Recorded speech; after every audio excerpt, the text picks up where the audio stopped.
But God, who's rich in mercy, was not willing to leave us in that situation. And the second box is justification.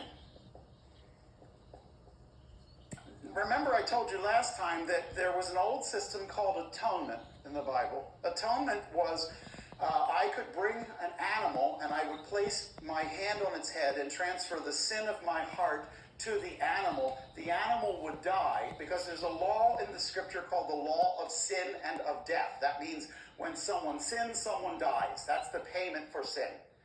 Death is a separation, and there's a separation that happens as a result of a mutiny. And so the old atonement system was I put my hand on the animal takes the sin, symbolically speaking. The animal stand there going, doesn't know anything about the sin, but it symbolically gets it, and then we symbolically kill the animal, and that causes God to turn his face away from wrath, to abate the wrath of God. That's atonement.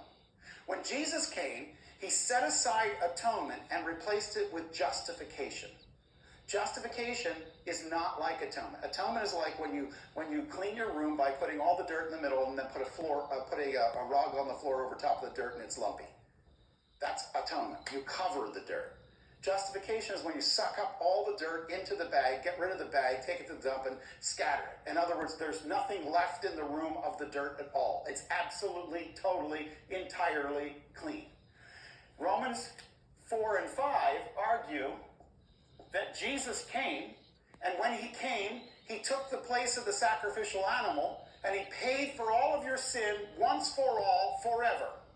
That he totally cleaned you, and that when God looks at your life, he does not see Luke. What he sees is Jesus superimposed over your image.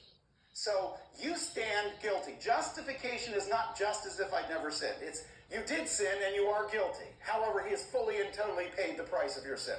Therefore, you have nothing left to pay. You do not do good so that you can be justified by God. Because there's no one who does righteous things. Now, you need to understand there's a tricky word in Scripture, that word good.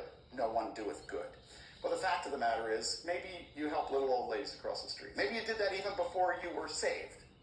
But the point is, you can do good things. You can give to charity. You can feed hungry people from soup kitchens. You can build houses for Habitat for Humanity. But the truth is, you can't be righteous before God. You can be good in the frame of the better of the bad people that are all condemned.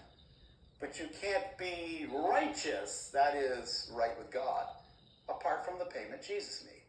So in chapters 4 and 5, he makes the argument that there's a righteousness of God that is cast over your life when you surrender to Jesus.